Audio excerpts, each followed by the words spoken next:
I got a feeling that you got me covered too. I got you covered. I got you covered.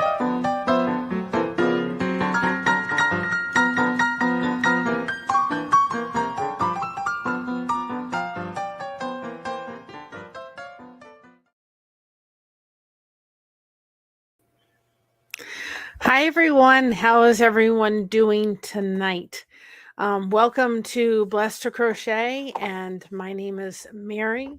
And we're going to kind of have a discussion tonight a little bit about why it's important for you to take maybe a look at your past or someone else's past. I'm a little crooked tonight. Not legitimately, but that sign was just a little bit this way. Hi, Sandy Wendy, how are you? But I thought it would be an important discussion to have about why it may be important for you to take a moment and look at your past or somebody else's past. And with that being said, I want to say this very clearly. Someone's past, hi, Michael's Adventures, someone's past does not mean that it gives them the permission at any point in time to do anything that is not okay. All right. I'm not saying to forgive the past of somebody that did something wrong, or it gives them permission to do something wrong if we take a look at their past. I'm looking more from a perspective of, I think it helps us get to a point, if we can understand somebody's past, we can maybe be in a position of being able to forgive. Hi, Mon, how are you? To be able to forgive. Hi, Stitching Up, how are you? Able to forgive them or understand them better. And I'll show you examples what I mean. I kind of pulled up a couple different examples, kind of from both sides of the equation. The first one that we're going to talk about a little bit is my dad. Now, this picture is a picture very early on. He's got this curly hair. He was an adorable little baby. And that picture is a picture of my grandmother, my dad, and his biological dad, Charles. And so my dad also served in the Navy, so did my dad. And so this is a very early on time with him in this picture. And it looks like a very happy family, doesn't it? And it was. They all look happy. The picture looks happy. Everybody's happy, right? Well, when you understand this grouping together of this family, you're going to understand that pictures don't always show everything, right? So it took me a long time to get to the point where I had to look at my dad's past to understand what formed him. And that's what I'm talking about. I'm not saying, oh, well, they had that past. They may have had an abusive upbringing or this or that. And so they did this. Well, we just excuse that behavior or that, thing or whatever it is. I'm not trying to say that. Understanding who my dad was and kind of why he acted in the manner in which he did helped me to understand him better. Okay. And it helped me to be a little bit more understanding and loving. And before we go on, I just want to put some ones in the chat for sure for anybody that is affected by the storm. Mike's weather page, again, before I go on, did excellent on just excellent resource for anybody that would like to have some more information. He was on scene. He does a great job. So if anybody's looking for a great page, that's a great page to be able to check out and so forth. And so that is the basis of it. Is it helped me understand why my dad was who he became to be, because of what his past was, his upbringing was. My dad was a good man, But my dad was also somebody that was full of a lot of anxiety. He was he was very much of a type A personality. Go, go, go, go, go. He just like very similar to my aunt kind of had that go, go, go kind of thing, right? And so he had that. Now I don't have much time with my grandfather, my biological grandfather, um, because um, because I don't have a lot of time with them or time with them because of circumstances and situations that happened in the family. And so because of that, it kind of it affected it a little bit. So understand the story, okay? My dad grew up, he was born to Nancy. She's my grandmother, beautiful lady. My dad was Charles, and then his father was Charles. When my dad was a young man, or not young man, when he was 6 years old. Now, I don't think that in today's world that would happen today. I really don't think that the the courts would allow um, what happened back then to happen today. But it was. So my grandmother, just to put this preference out there, my grandmother was undiagnosed bipolar. Okay. So you have someone that is dealing with a mental illness. Now, if we go back a little further, my grandmother also at a very young age lost her mother. So, see, now we're seeing a trend a little bit. We're seeing maybe some things that really kind of affected my grandmother. She lost her mother very young to cancer. And so, you know, there was this loss of that. Now, I've heard things that say I'm no doctor or therapist that sometimes bipolar will be brought on by some kind of trauma happening, and so if she did, that could have been why that was done through, that why it happened to be the way it did. Um she got married to my grandfather, and my dad came along. Well, my grandmother was married and divorced 4 times.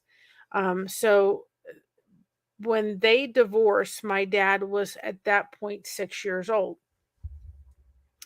And he had a dad. He called my dad, or his dad. And so here we are.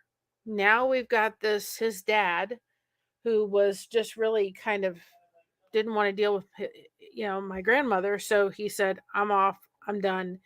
My grandmother had, in the interim of the divorce, had married very briefly the second time.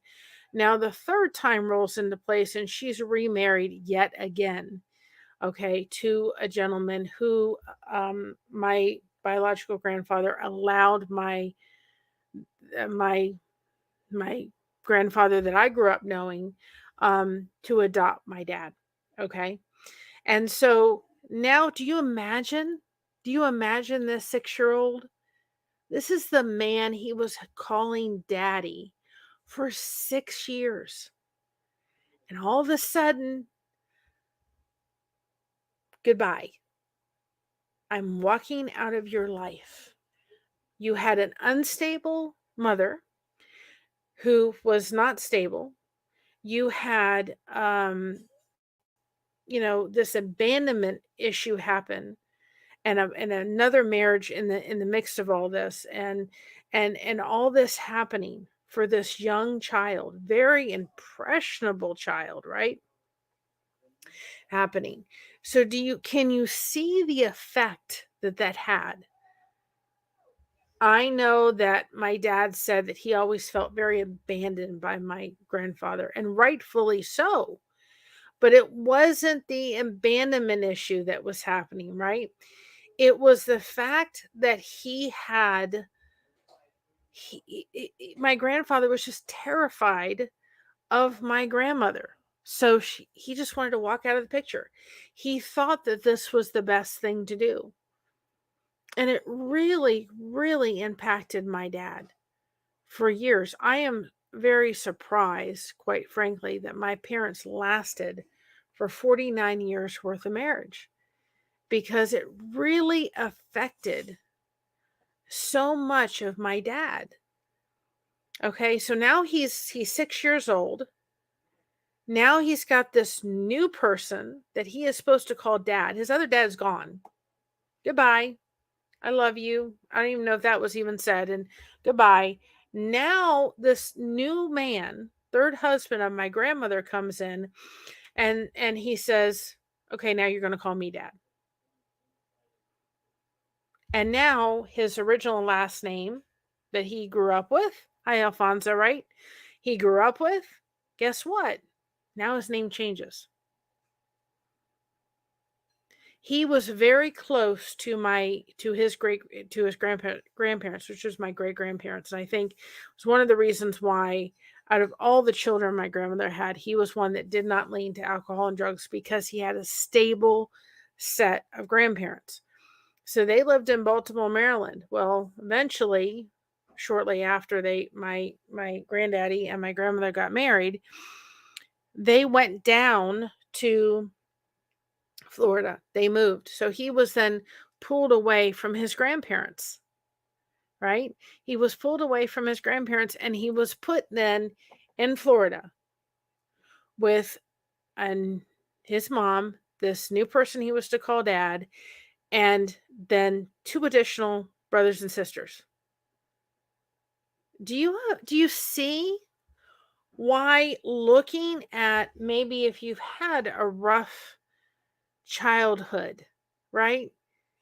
Maybe looking back at what your parents went through, it doesn't excuse what they did, can help you understand what made them to be the way that they are. I really do believe that that whole thing formed who my dad was. Absolutely 100%. Now, my granddaddy, who I grew up as my grandfather, he was a wonderful man and he loved my dad. And he adopted him and he gave him his last name and so forth, but there was difficulty there. There was some rough spots, to say the least. And so this is a picture, much older of course, of my dad and my granddaddy, and there is little Christina right there. And he had a beautiful log cabin out in Maryland that he had built, and my dad actually went up and helped him build. And it was it was it was a good relationship, but at times it was difficult. And I will say this as well. My grandmother had my dad first, and then there was another marriage, and then he married my grandfather, and he had 2 children, a girl and a boy. The boy was named after my grandfather, which was Sammy.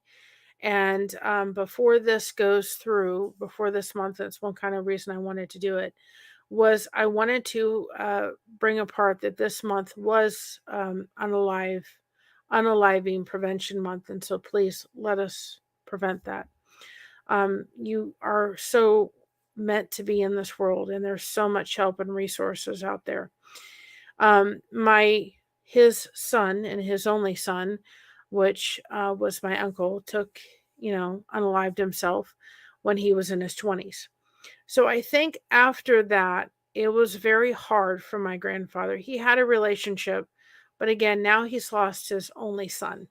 This was hard.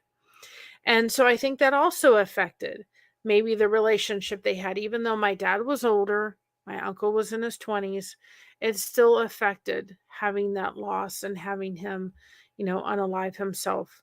So that was hard. All of the children of my grandmother were affected by drugs and alcohol. My dad really didn't have a problem. He loved his bourbon and ginger ale, but if he had too much, he would talk a little bit. And I think if he had taken on alcohol and used it, I think he would have been a very mean drunk, and a mean person when he drank. I think he just would have been just, "Hi, Mo Love, how are you?"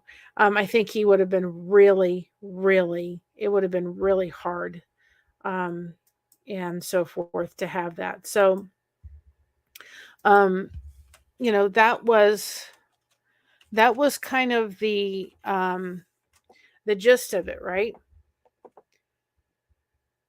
I don't know if girls always have that. I don't know if that's a true statement, but I'm just saying, coming from, um, you feel, and you're entitled to the way you feel.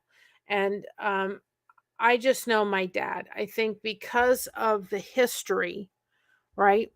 Oh, I would love to do a whole background of my family tree. Believe me, one day I will when I get done with all the crochet projects. What I mean by that, my love, and you're entitled to feel the way you are, and that's fine if that's your experience, because everybody has a different experience.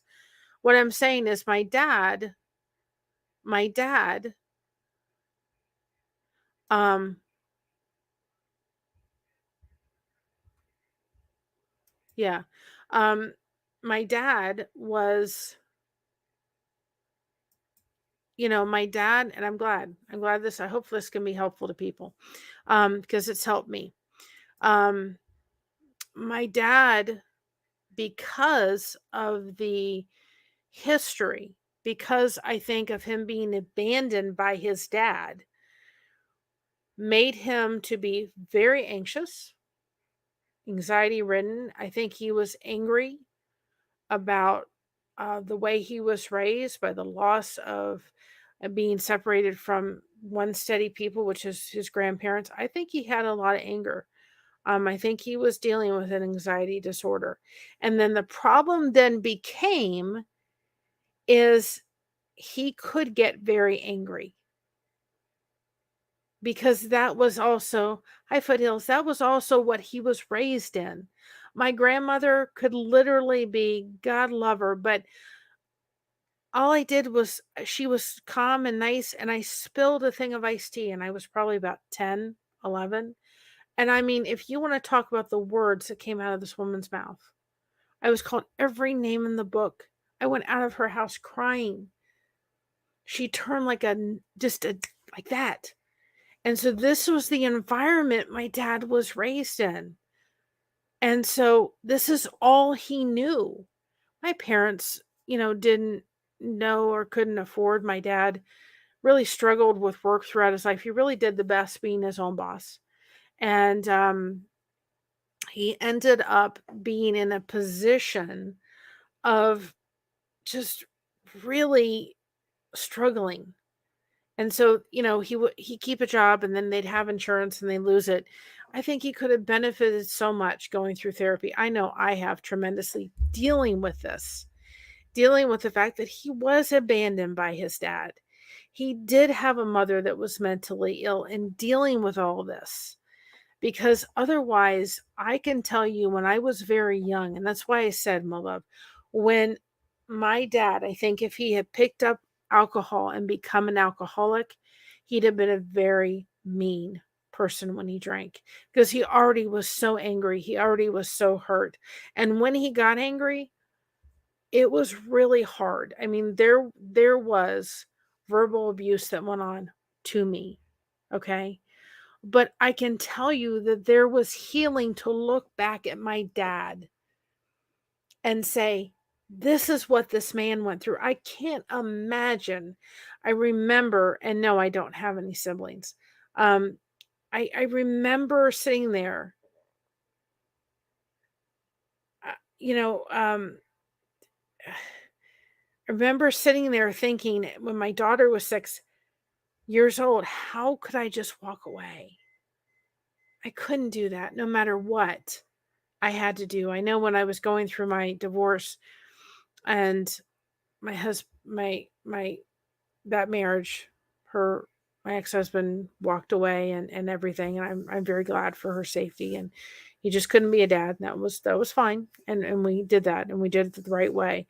She was very young, so she didn't know anything, and my dad stepped in and filled into that wonderful position of being, you know, a dad, to her and being a grandpa, and it was wonderful, and then, of course, Josh came in, and so she was never it was never a loss for her. But I just remember thinking, if he had not done that, I don't care where I had to live, I wouldn't have been very far from my daughter. I'd have been minutes. I don't care what I needed to do. I just couldn't imagine doing that. And then it was really hard because my grandfather went on to get a second marriage, and it lasted for years, and they had 8 children. So it was hard. Now, I want you to look back at this picture again of my dad with my grandparents. This is the only picture I have in my possession of my grandmother and my dad and his father together. That to me brings, just in the picture alone, tremendous sadness. That this is the only picture I have in my possession to be able to say, that's my grandmother, that's my grandfather, that's my dad. See, we do not always know what people are going through. This looks like a very happy picture. I can't imagine what was going on behind the scenes. I really can't. I treasure this picture so much because it is, um, it is, you know, part of the, um, you know, it's a family unit. It's the part of it, and I treasure it so much. Treasure this picture. But there was a lot of stuff going on, and I'm sure they had good times. But I also know they had a lot of rough ones. I know they did. I know my dad, and I know who he was underneath all of that. He dealt with anxiety. He dealt with depression, I'm sure. Now, understand, when I was 14 years old, I had the desire to go and get in touch with my grandfather. They called him Bucky, and I had this desire to go do it, because on my grandmother's side of the family, my mom's mother, I did not have the ability, and I will go into that story next, to be able to have any kind of relationship with my biological grandfather. So the only option I had of being able to have any contact with a biological grandfather was on my dad's side. So I went out and I talked to him. He was working on his truck, because at that point he had his own business, and he was spraying lawns and stuff. He was such a hard worker. He really was. He was so much of a hard worker. And so I went out and I said, Dad, I really would like to see if I can get in touch with grandfather. And he said, well, if you do, I don't want anything to do about it. Nothing. Don't tell me. I don't want anything. You can call him, because I have his permission, of course. I thought I had found him, and this was before the internet. I don't even know how I did it, but I found him. Maybe we did have the internet at that point, I think. And I just said to him, I said, I found him, and I'd like to call him. And he said, well, that's fine, but I don't want to know anything about it. And he was angry when I brought up his dad. He was angry because to him, as this 6-year-old child, he had felt abandoned by his dad. He had felt abandoned, rightfully so. You're off. You're turning me over to this other gentleman. I'm supposed to call him dad. You get married and you wind up having 8 kids. I would feel absolutely high passion for yarn. I would absolutely feel so abandoned if I was in my dad's position. So I got in touch with my grandfather. I call him Grandpa. And I got in touch with him, and his wife answered the phone, and I said, told him who I was. And she said, did your dad give you permission? And I said, yes, he did. And I talked to my grandpa for a while. And this was not too far from what my dad's birthday was. When we got close to the end of the conversation, he said, "Do you think I can call your dad on his birthday?" Which was May 3rd. And I said, yes. Got off the phone. I went and talked to my dad. Now, I can't totally remember whether he softened his heart or not, but I know the phone rang on May 3rd. And those two gentlemen talked for 2 hours straight. There was healing happening within that conversation. This man had not even told some of his children about my dad. And I don't have an older picture, but there's a picture I have of my I call him Grandpa, and my dad. If you want to talk about spitting images of each other, they were spitting images of each other. And so my grandpa had had a stroke, and we decided to go up, and we lived in Florida, to take a two-day trip. It took 2 days to get there, to go up to see my granddaddy, which was this gentleman. This is my granddaddy. This was Sam. Okay, that was my granddaddy.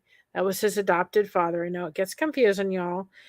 And we went up to see him. He had this beautiful log cabin. We had to go like a mile in to go. It was just gorgeous. And he lived near the Maryland line, and my grandpa, which was the older picture with my dad, that he lived in Bellevue, not Bellevue, Ellicott City, Maryland, near there. So we decided to go and get to meet him. And so we walked in to go see him. And I can tell you that there was just unbelievable. I can tell you that it was absolutely unbelievable to sit around the table with these two men who hadn't seen each other in 40 years and think, oh my gosh, they're so much alike. My dad would sit there and he'd say, oh, that's a piece of cake. My grandfather would say, oh, that's a piece of cake, or something else. I would go, these guys are talking like they've known each other for years. They acted so similar. There was healing happening in that. And my dad, at one point, I don't know how it came about, and my grandpa said, I walked away. Or no, it wasn't him, and it was his wife, who just said to my dad, your dad loved you, but he was so afraid of your mom that he just decided he needed to walk away. But he loved you, and he thought about you often. He didn't abandon you. He loved you.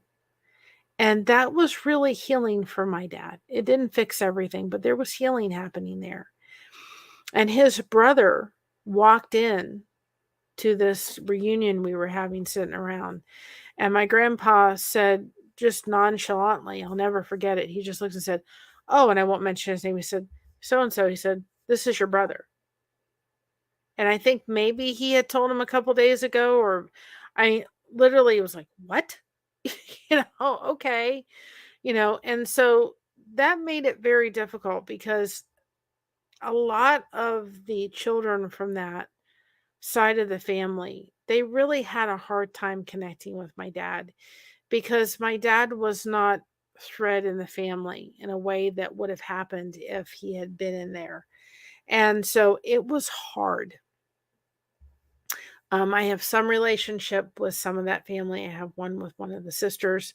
Um, and they had a very good relationship, but it was hard. It was difficult. It didn't just flow together very easily, right? And I remember that I did not go. I do regret not going. I was actually in Memphis attending Elvis weekend, and I remember. Well, before I get to that, let me backtrack a minute. So they had a relationship, and I remember my dad would call because eventually he winded up in like a nursing home, and my dad would call and they say, Bucky, your son's on the phone. And he goes, which one? And he said, Charles. And he goes, wait a minute, I'm coming. And he would just be so happy to talk to him. And it was probably towards the end, and we went up to see him again, and he was laying in his bed, and he motioned like this. And I said, yes, Grandpa. He was motioning me. And he just looked at me and he said, I love you. And his wife, in just absolute shock, looked at me and said, and she said, well, what about me? And he goes, I love you too. And later on, she said, do you know what a gift he gave you? He very rarely says, I love you. So I wonder from that statement how often he told his son in that 6 years that he was there and present, that he loved him, that he was loved just the way he was. I doubt it happened very often. But my grandpa also felt as if I brought his family back together again.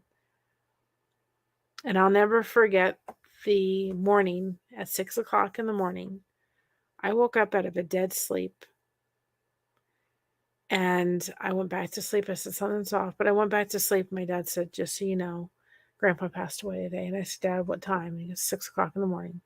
Now, it may have been off by minutes, but I just know when he said the time, it was exactly when I woke up. And I was going on a trip to go to Elvis Week, so I didn't go to his funeral.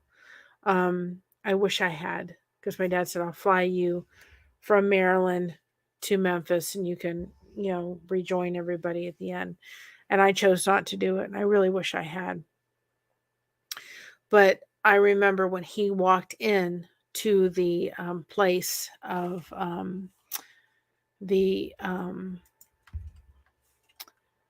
was it? The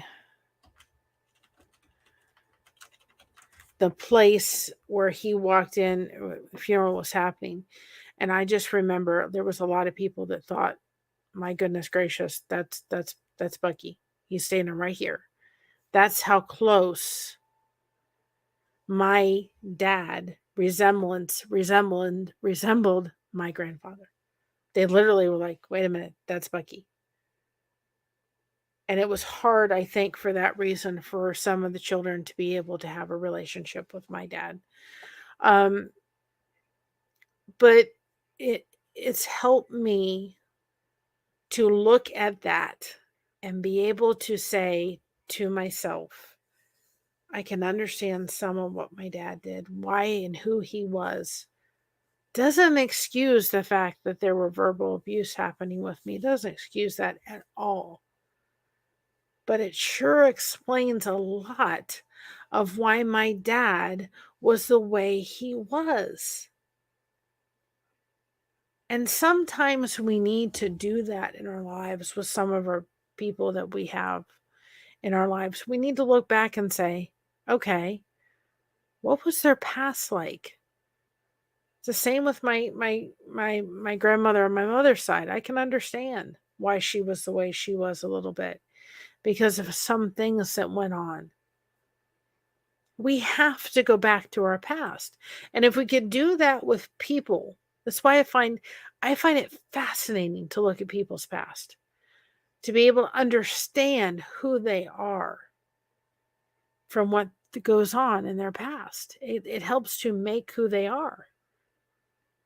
I look back and I could say, I wasn't supposed to have a sister and brother. I have them now, don't I? Through the lifeboat and through all the connections that we've all made, right?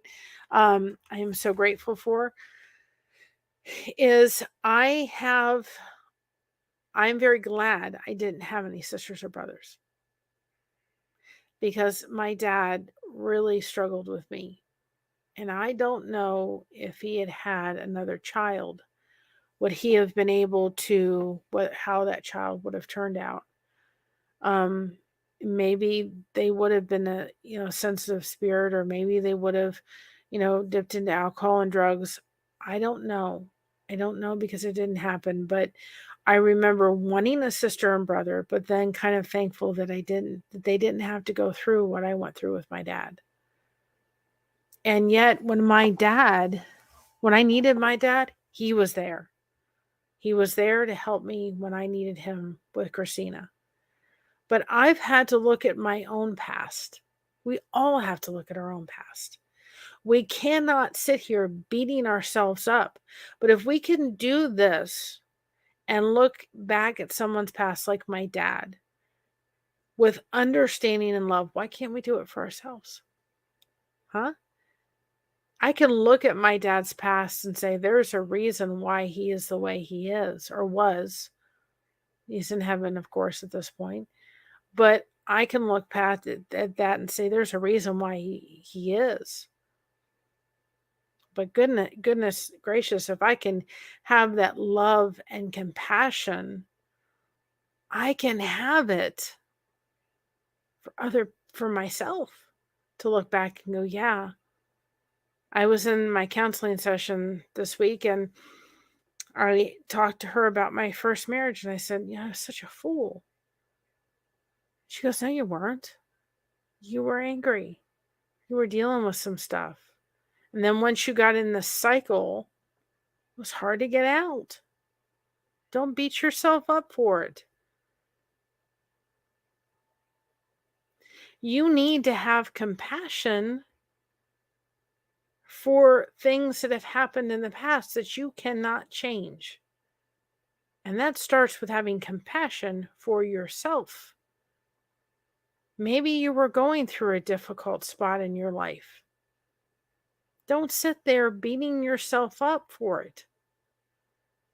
If I can sit there saying, I forgive my dad and I love him despite everything that I went through, then I can look at his past with compassion.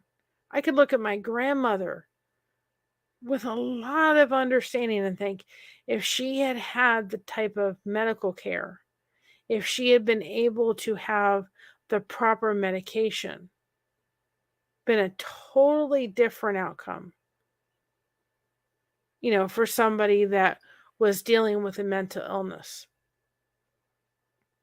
We have to have compassion. If we're willing to have it for someone else, then good night, you need to have it for yourself. So here is the other side, right? Here's the other side. So we heard the saying, there's two sides to every story, right? So this one, again, is a picture of my grandmother. That's my mom's mother. Her name was Annie. She didn't like that name, so she went by Nan. The middle person is my mother. The next to my mother is my grandfather, Stephen, and sitting on his lap is my Uncle Stephen. This is the only picture I have in my possession of this family. There's not many pictures I have. As a picture, again, I treasure. It was the holiday season. Everybody looks happy, don't they? You would never know the person that is sitting down beside my mom. Her father is an alcoholic.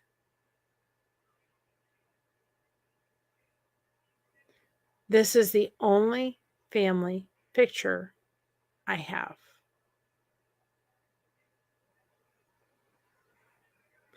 There is no picture of this family unit together.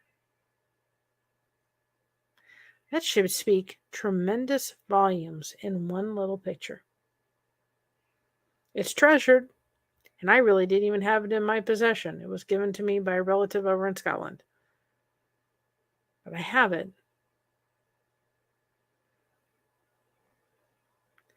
And I think to myself how this picture would have been different if the gentleman who was my grandfather, now I call him grandfather, not out of disrespect, I had no opportunity to get to know him. To me, granddaddy, grandpa, papu is what I called my grandfather on my mother's side. Those are all personal names. I did not have the opportunity to get to know this gentleman. Again, this is still Unalive Prevention Month. And when my uncle was a teenager and living at this point, my grandmother and my grandfather were going through a divorce.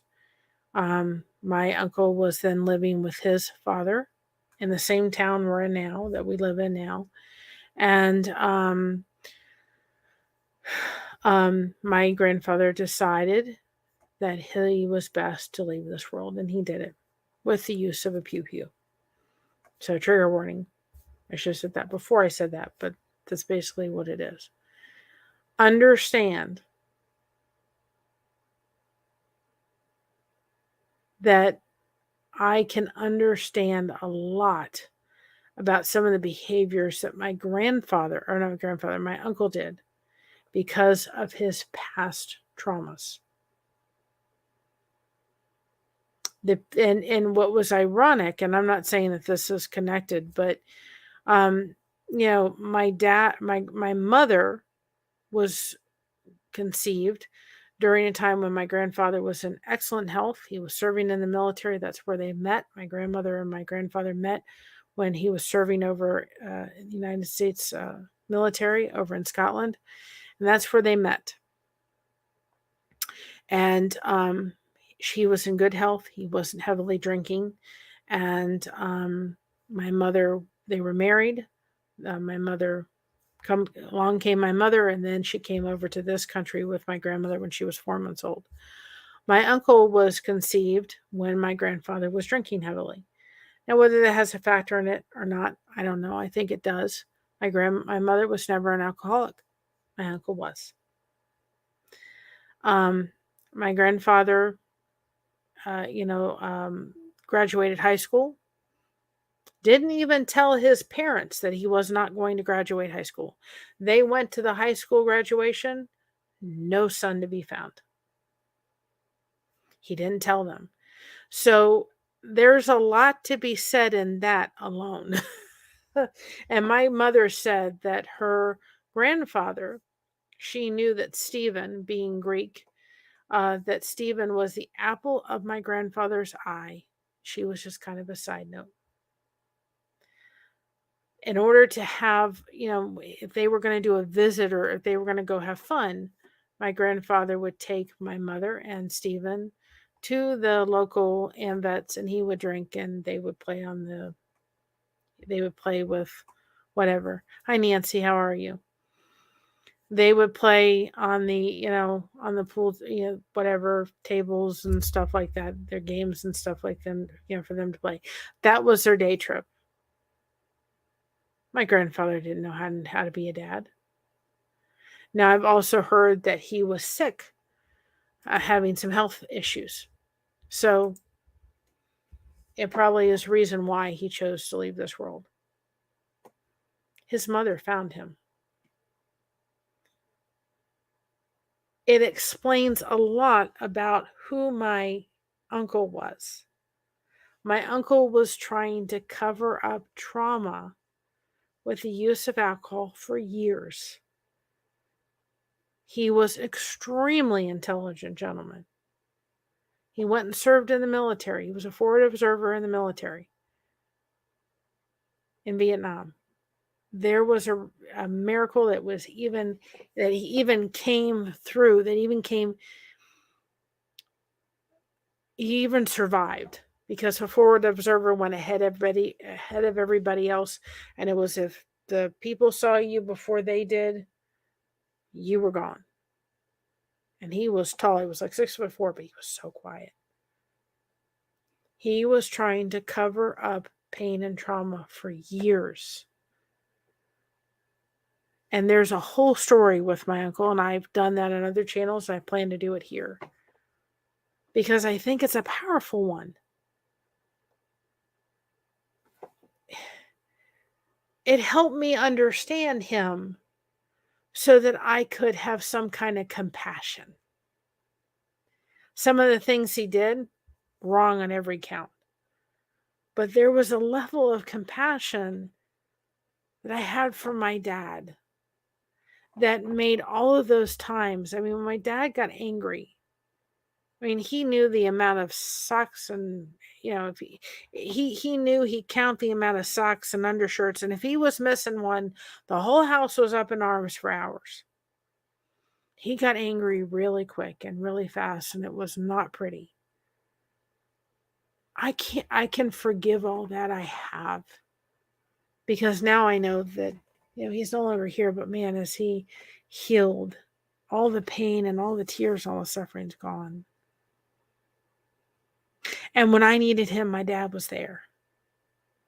I have compassion for what he went through in his life. He went through a lot of stuff in his life, right? Hi, Matrix, how are you? He went through a lot in his life, right? So I can have compassion for that. It helps me to understand, some of the stuff that he went through. But your past is your past. It does not make it so that we need to beat ourselves up royally for the past. We need to give ourselves grace. Guys, I've changed the things as well. You can't change the past. We talked about that in the can attitude, right? We talked about that. And I would refer you back to that can video, especially the first hour. It was awesome. The can attitude. We have to look and say our past is our past. But can we do anything about it? We can't. We can't change it. Right? We have to be able to say we have to accept the past because we can't change it. There is nothing we can do to change it. I can't go back and do anything about my past. Now, this live is going to go up. I could go back and edit stuff out. If I wanted, I could change it. I'm not going to, but I could. But I can't help what happened yesterday. If I snapped at my husband, or my daughter or something, I can't change that. I can say, listen, I'm really sorry.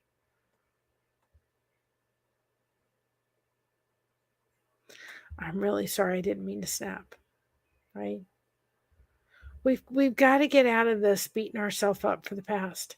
You can't move. And I love what Matrix says. You can't change your future.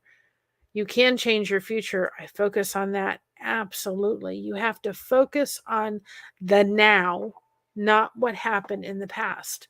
But what I'm trying to say to everyone is, like through these examples,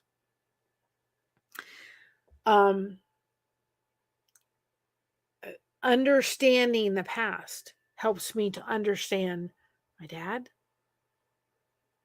my uncle, my grandfather. And let me just do a side note. I look back at my grandfather with such, and I don't have a picture of my uncle. I will one of these days. I do have one. I just need to get it. I look back at my grandfather and I say, thank you. I really wish she had stayed around. I think to my uncle, I really wish you had stayed around.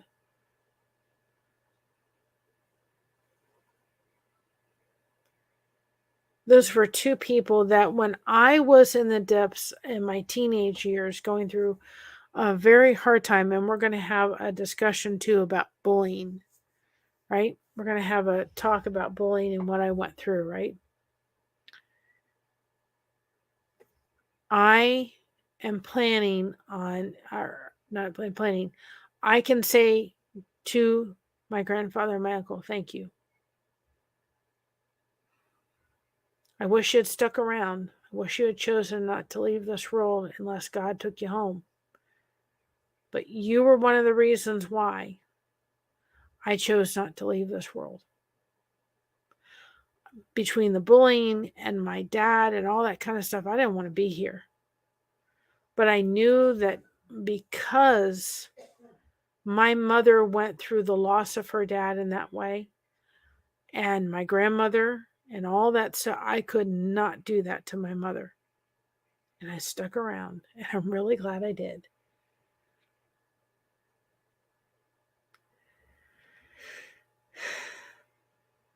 The past is your past. But how can you learn from your past? You have to look back and go, okay, how can I learn from it? I honestly have changed. And I've changed in the sense of saying to people, listen, I really, honest to goodness gracious, am thankful. I can't change anything in the past, right? But if it helps someone out there that's watching this channel and watching me talk, and it hits them right where it needs to hit them, it gets them, it helps them, then whatever I went through is all worth it. Every solitary bit of it. I can't change it, but I can talk about it. I made mistakes. We all do. None of us are perfect. Not one.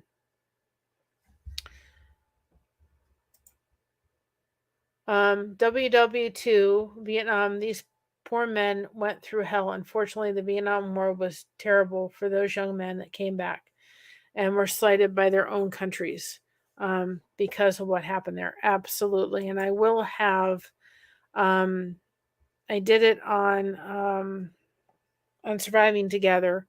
I did it on her channel. I think I've done it on My Other's Keeper. But I will have a whole thing on my channel because I want the story told about my uncle. And so forth.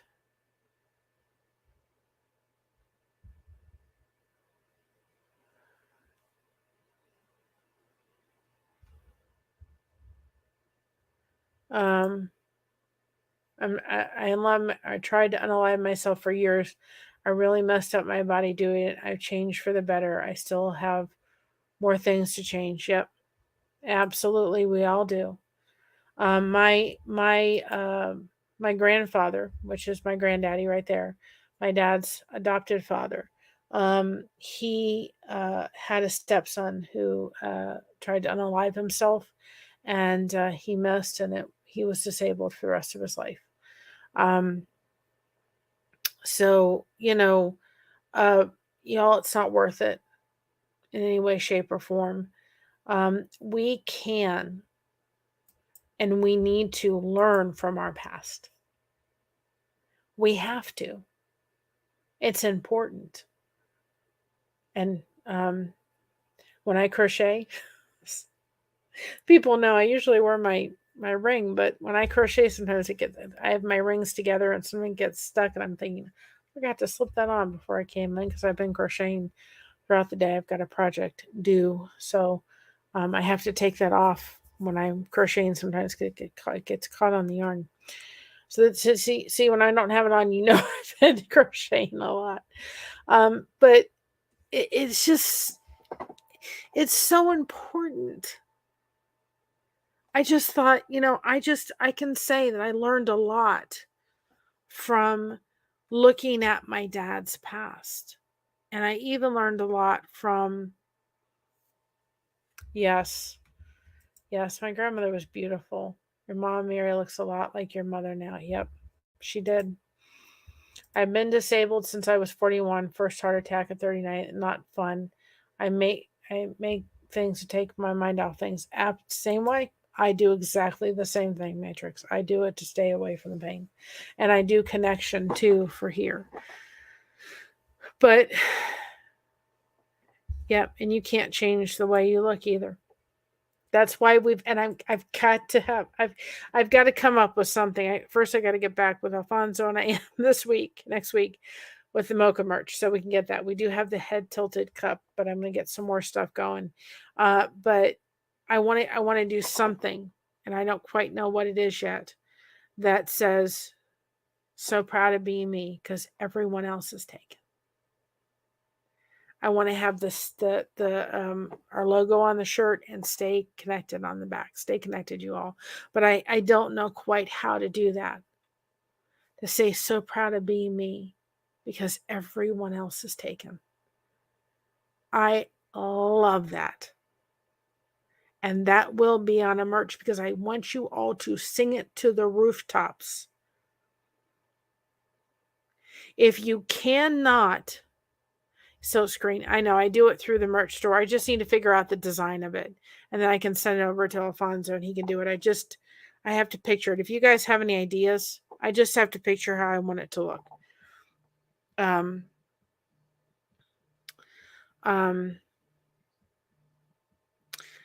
The whole thing then becomes, if we don't take a moment and look at who we are, what we're doing and who we are,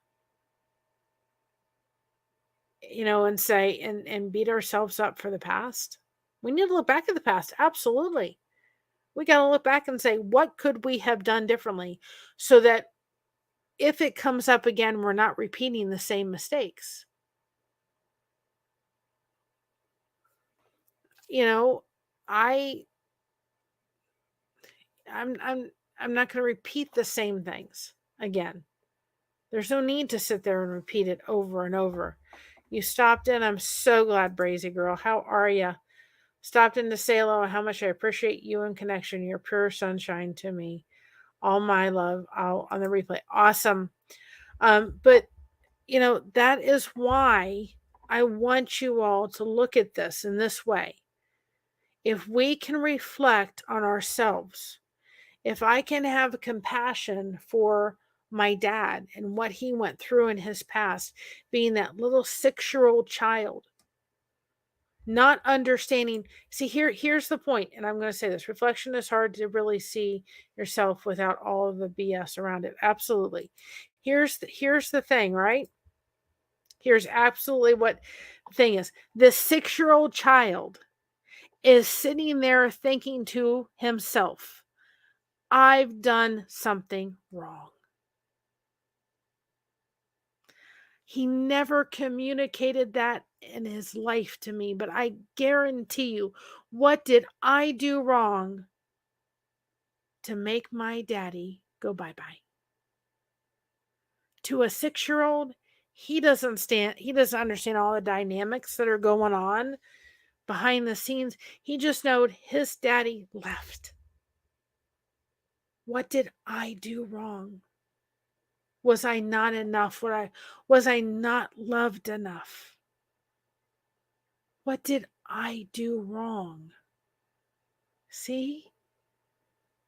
And we do that to ourselves all the time.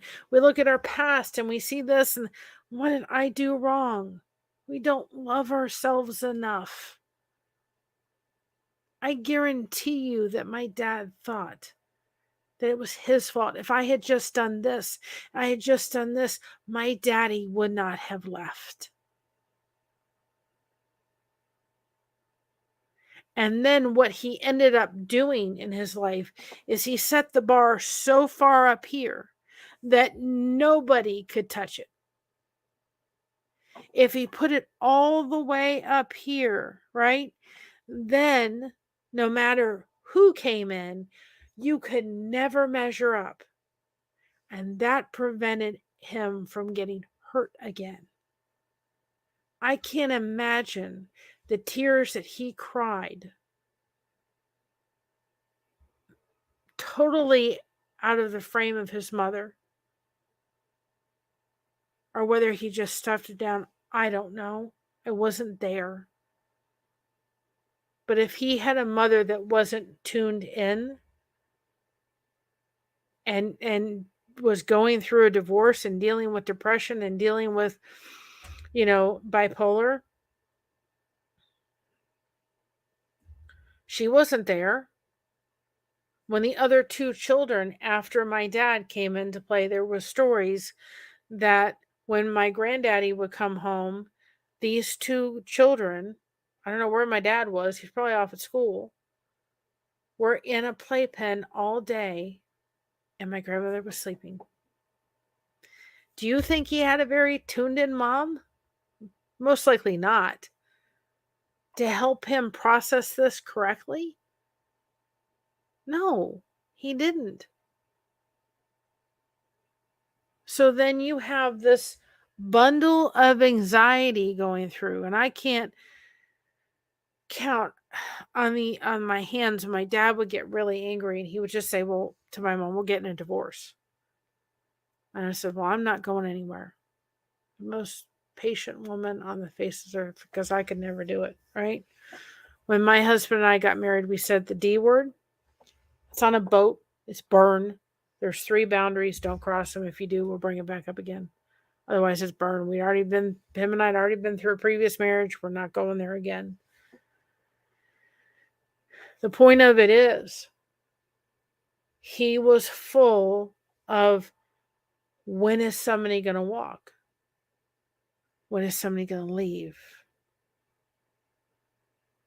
I've done something wrong. And everybody leaves. Just like my dad left because it was my fault. And he carried that blame and guilt on his shoulders for years. And it not only affected, right? It infected that whole thing, right?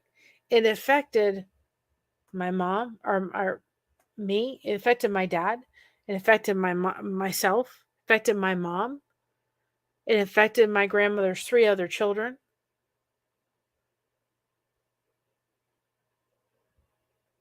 And it was just this whole thing, right? I said to my daughter, when she does eventually down the road have children, I said it will be amazing to be in the position of having both sets of grandparents together. Now, my daughter wouldn't have her biological father there, but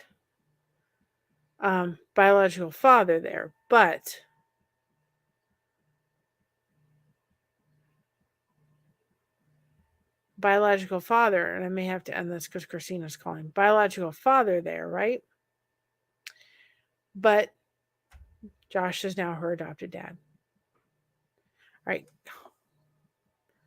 Let's hold on a second, y'all.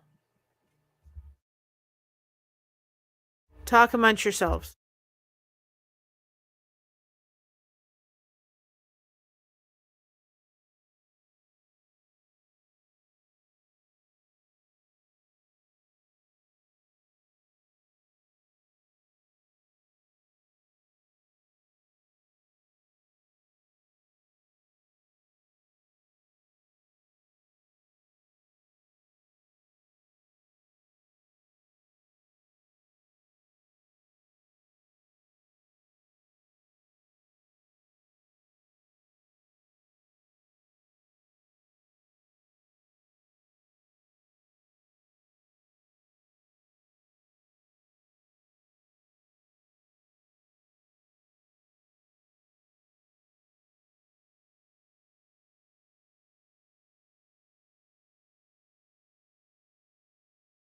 Sorry about that, guys.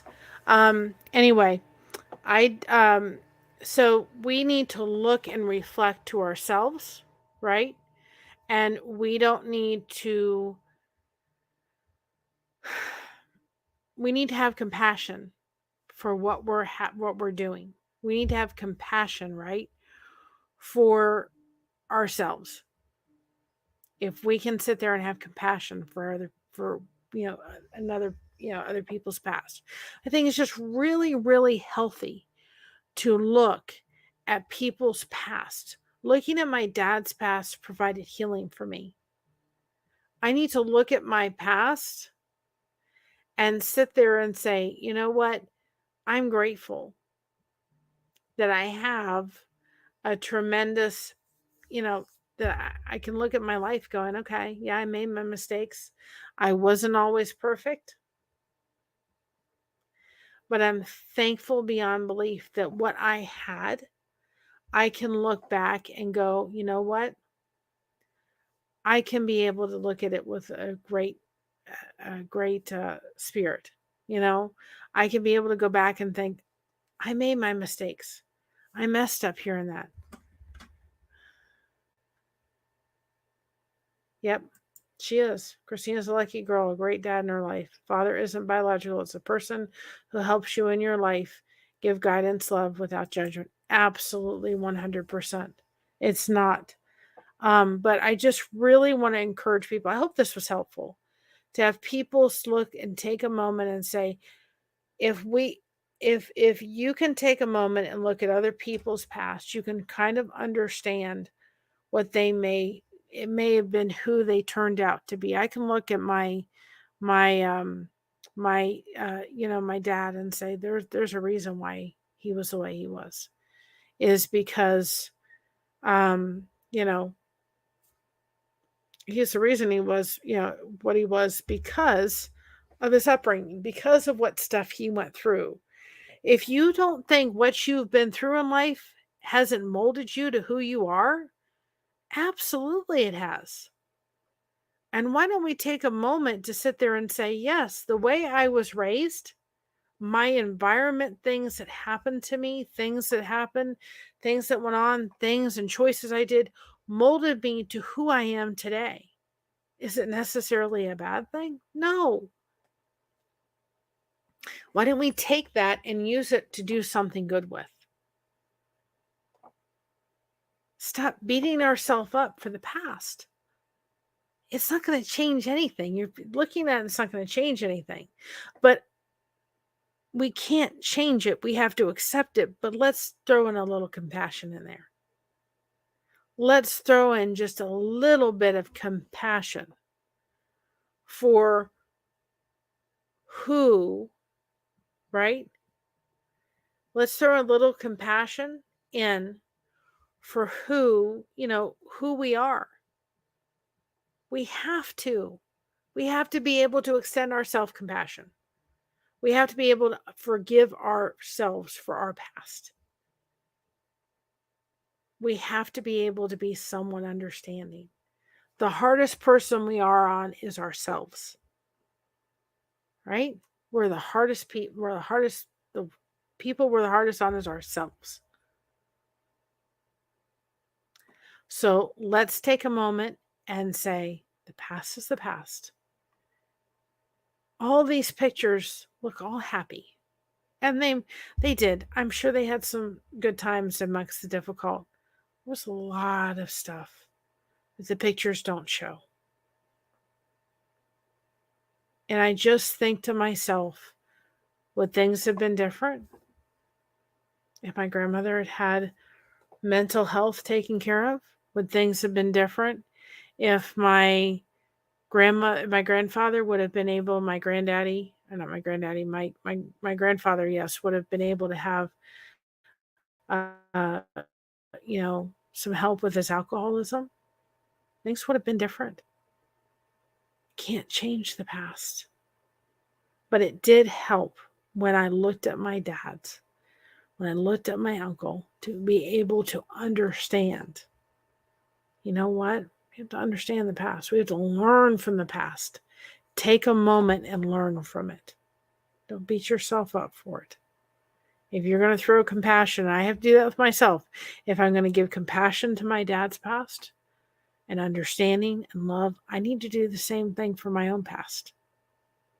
Because you can only move forward if you're allowing the past to be in the rearview mirror, not on the windshield. In the rearview, look at it, reflect on it. If you haven't dealt with it through therapy and you need to deal with it, go deal with it. You're carrying it around in baggages and in suitcases full. It's time to start dropping the suitcases. And there's things that you need to sit there and go, okay, this doesn't need to go in the trunk for later. This needs to go in the garbage. Give yourself permission to throw some things in the garbage, right? Give yourself permission to say, this is garbage. It doesn't need to stay in here. It doesn't need to go in the trunk and I deal with it later. It needs to go to the garbage and be thrown out. Give yourself permission to do that. And deal with the past. Let it go. Deal with it. Get it out. Don't carry it around. It is like a cancer. And it will not, it's like a scrape on your arm, wound heals. It's starting to heal, and then you think it's healed, and it opens itself up again, and it's going to continue being there. That scar will be there. I burned myself the other day, but I have a scar right here on my hand. I burned myself right near the same scar. That scar was from a burn. It's not going away. It's going to be there. And when I look at that scar, I think of an incident that scar came from. And it wasn't a very pleasurable incident. It was a really rough one. I can't change that. And I can't change the past. But I can heal from it. And I can give myself compassion and love and understanding. We can do all that. So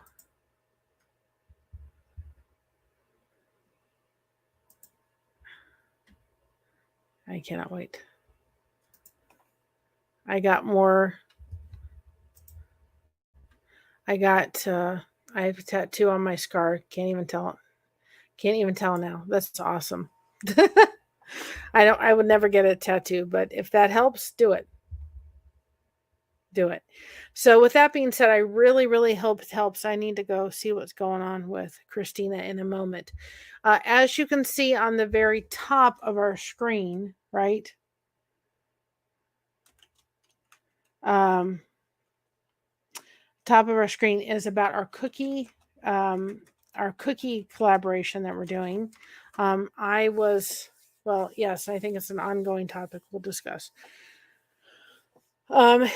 If the cookie recipe, so on the very top pinned is the cookie form you can fill out. Send us a cookie recipe if you have it. We will put it into a short. We did a cookie we did a cookie video yesterday. It's the official one. Let's talk cookies. So if you want to watch how that's going to happen, I'm starting to be asked to be on a couple channels to talk about it, because it comes down to what the basis of the whole cookie thing is connection. We're trying to bring channels that have content and non-content together to start making the connection. We do have a Facebook group for people that are contributing cookie recipes so that they can start making those connections within the Facebook group if you're interested in enjoying that. We also have memberships on this channel. They do help. We have the 99-cent membership, which is just a way of supporting the channel. And we also have the Blessed Disco Ball membership, which gets the perk out of the videos early. So I'd appreciate that tremendously. Anybody that is a member or is interested in becoming a member, those really do help the channel, and we greatly, greatly appreciate it. If you're unable to do that, that's fine. We're about 198. Hi, Jason B. We're 198 watch hours away from 4,000. So any help with the watch hours would be greatly, greatly appreciated. We're going to take a moment and we're going to thank our members by just playing our disco ball things, just to say thank you so much for being a channel member. So those that are, here you go for a moment.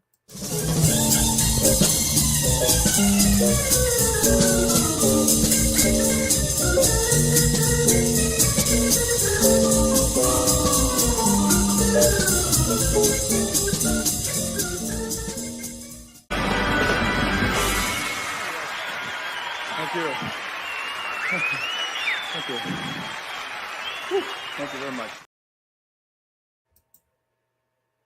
So again, we just wanted to take a moment and, of course, thank our members for being such supportive members on this channel. Of course, we have super chats available for anybody that wants to support the channel, but I'm really looking forward to doing this cookie collaboration, the hashtag blessed cookie. I understand, Jason P. It's fine. I love you.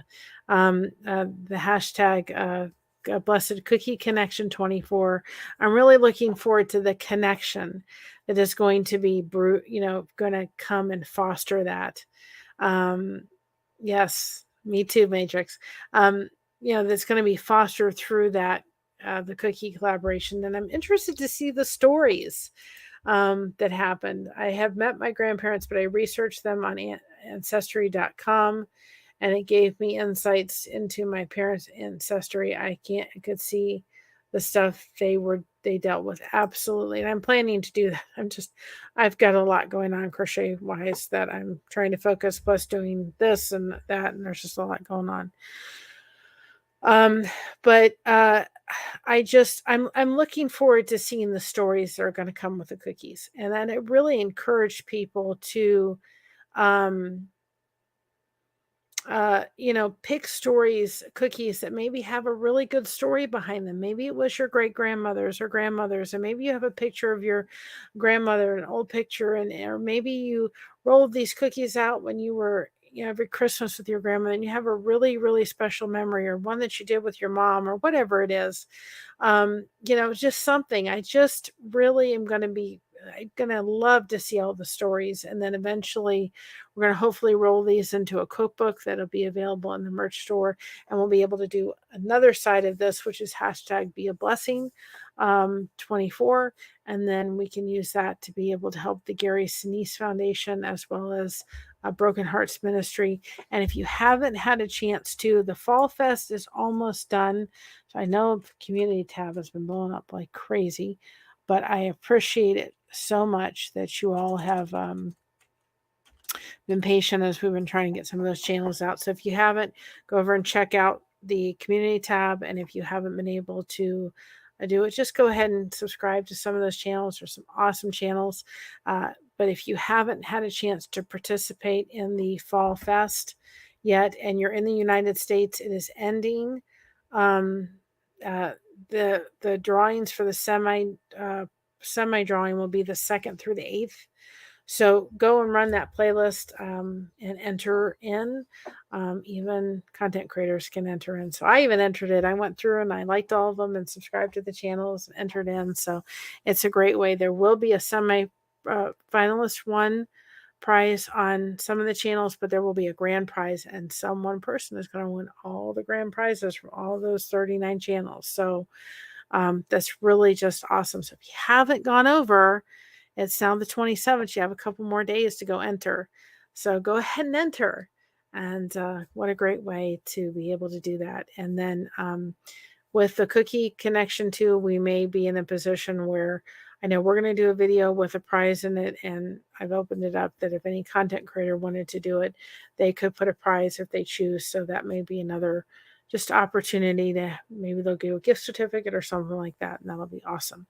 So anyway, that's the gist of it. I hope this was helpful.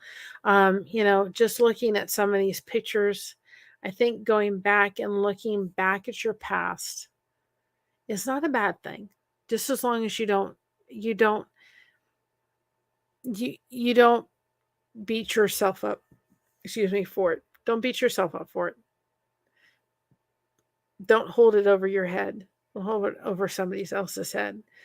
Looking at the past is helpful.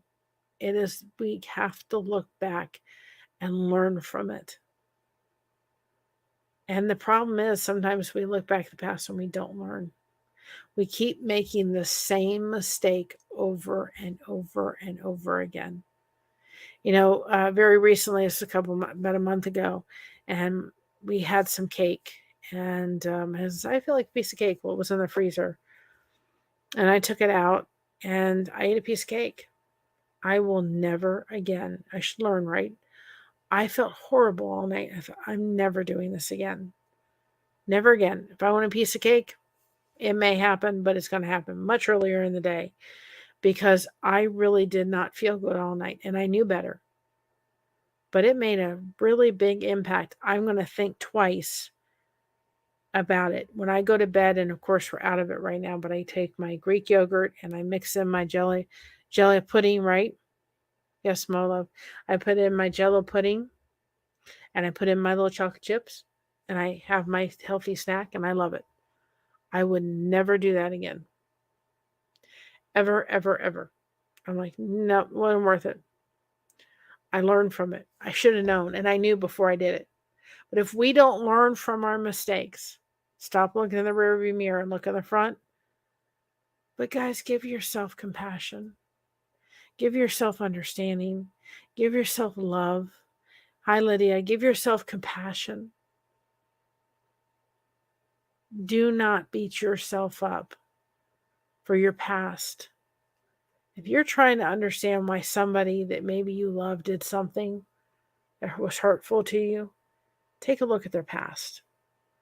I know that my grandfather, my mom's dad, never really knew how to be a dad because he didn't really have the greatest. I heard that he was great. Everybody loved my great-grandfather. Uncle Jim was well known. Guess what? Maybe he was well known. He had great, he was very charismatic and he was great, but maybe he wasn't so great at home. I know when I would go out, my people would say, "Oh, you have a great dad." And I go, "Yeah, really?" Or we go on vacation and my dad was different because he didn't have all the pressures of work. And then I was looked at as this kid who I wanted my dad's attention because I wasn't getting it when we were home. Yes, I'm live. Wasn't getting it at home. So what was I doing? I was doing it. I was being a kid because we were on vacation. I wanted my dad. I didn't get him at home very much. I didn't get him happy. I didn't get him playing around with me a little bit. I had an angry dad a lot of the times. So when people say, "Oh, you have a great dad," and I would go, "Okay." But you know what? He was an amazing grandfather to Christina. And I made sure, right, that I said to him when it came to Christina, made it very clear, "Dad, I love you, and I'm thankful for all you've done." He saved me from a very, very horrible mess. I can't thank him enough for what he did. But I said to him from the very beginning, "You do not do discipline well." He didn't, because he didn't have anybody that did it well. He didn't have it done properly, right? You have fun. You be fun, Grandpa. You just love her, right? You just love her. We'll do the discipline. But if you treat my daughter in the manner in which you did me, I'm gone. And so is she. And you'll never see us again. I was still protecting my daughter. And my daughter to this day will say, "Mom, I saw a little bit, a glimpse into what she went through, but nothing." I made it very clear. You treat my daughter as you treated me, I'm gone. You won't know where I am. I'm gone. Because I'm not doing that. It's not happening to my daughter. I still was compassionate for what he went through and his past and what happened to him.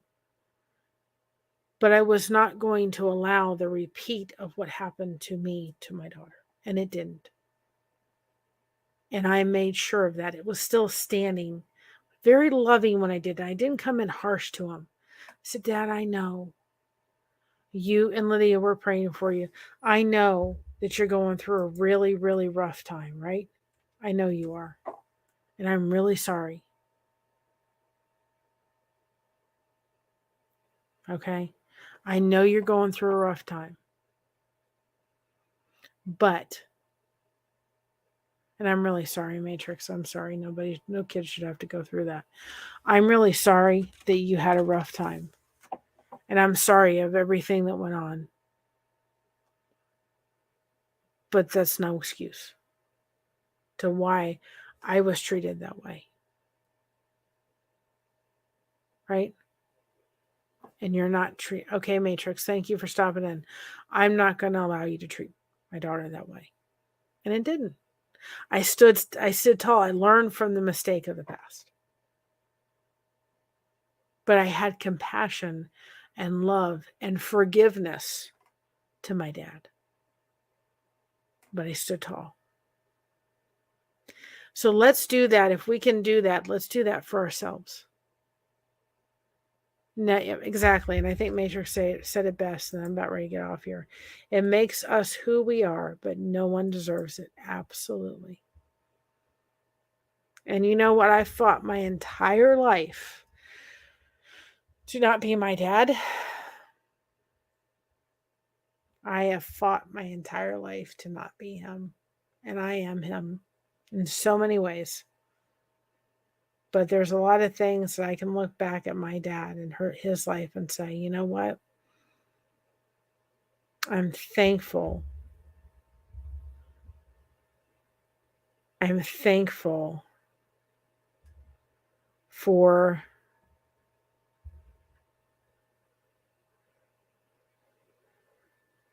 I'm thankful for the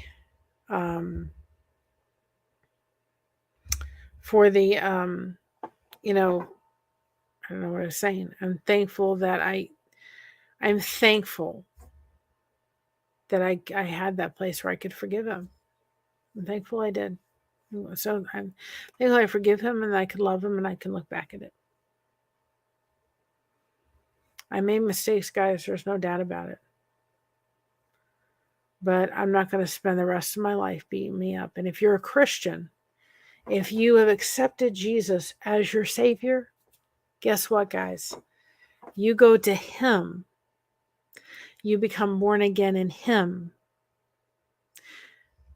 You accept Him as your Savior. You accept that life, the gift of eternal life. You have a personal relationship with Him. Guess what's happening? If you go to Him with your sins, hi, Misha, how are you? You go forward and ask Him to forgive you of your sins. He will forgive you. He will forgive you. And He's going to throw them. We've had it before, right? We've had it where we've talked about it. If I could pull it up real quick, where we've taken the thing and say, no fishing, right? No fishing. I don't think I have it anymore. I may have. Nope, I don't have it on here anymore. We've had that one where it was go fishing, right? And we say, okay, put it in there. Don't bring it up. We bring it back up. But we need to say, it needs to go into bye-bye. We're not bringing it back up again. Goodbye. Right? Let it go, guys. Give yourself compassion and patience and understanding. I'm telling you, looking at the past of this did a lot for me. Looking at my dad's past and my grandmother's past. Looking at the lives that they had to go through. It helped me to understand a lot. It didn't make it right. I wasn't giving them a pass. Right? I was just saying, okay, I'm going to have a little compassion for that 6-year-old little boy that blamed himself for his daddy walking away. And it wasn't his fault. He didn't know any better. All he knew, right, was guess what? To him, it was totally his fault. It wasn't the fault of his mother. It wasn't the fault of his dad. It was the fault of him. I've done something wrong. to make my daddy not love me anymore and walk away.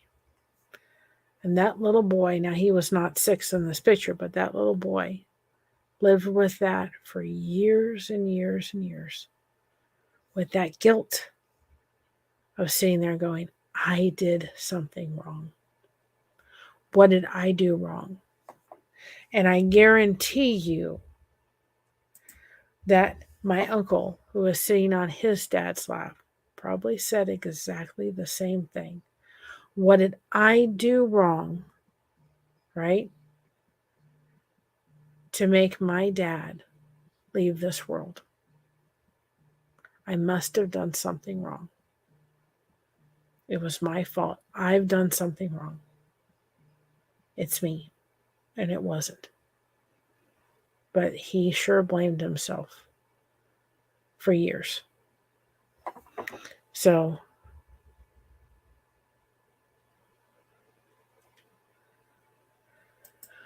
hopefully that really helps. I think that's a great way to end it. So proud of being me. Absolutely. Misha. Absolutely.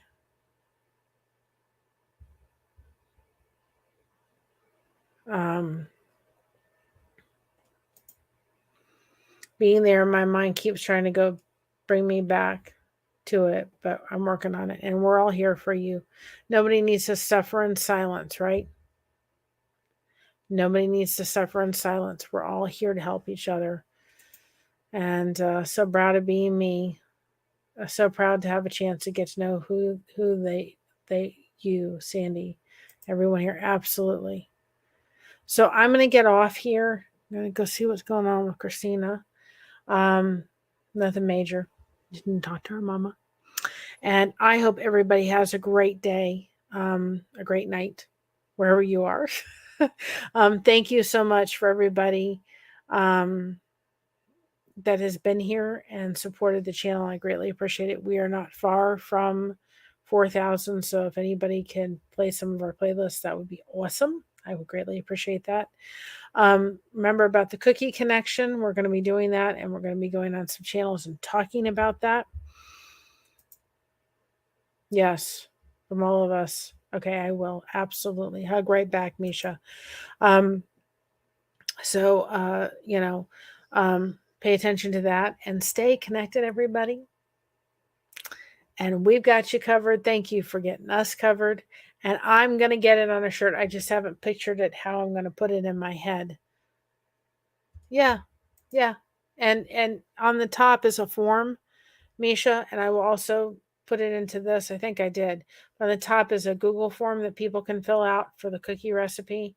And you can watch the replay, the Let's Talk Cookies. But on the top of the thing, and I will also put it here for anybody that needs it to fill it out and send it in. But I do have some channels that are going to have me come on and talk about it. So thank you so much for getting it covered. I just have to figure out how to get it in my head. But I'm going to do some kind of merch that says "So proud of being me," because everybody else is taken. Boy, that is going to be the theme of next year. The motto. So proud of being me because everybody else is taken. I just have to figure out how I want the wording and everything, and then I'll hand it over to Alfonso, and we'll get it covered. Right? So thank you all for joining me tonight. I hope this was helpful. Stay connected, everybody. It truly, truly makes a difference. That's why we're doing the cookie connection, right? We're trying to get everybody to connect all those dots and everything. We appreciate it. Have a great night, everybody. Stay connected, and thank you all. Love you all. Bye-bye.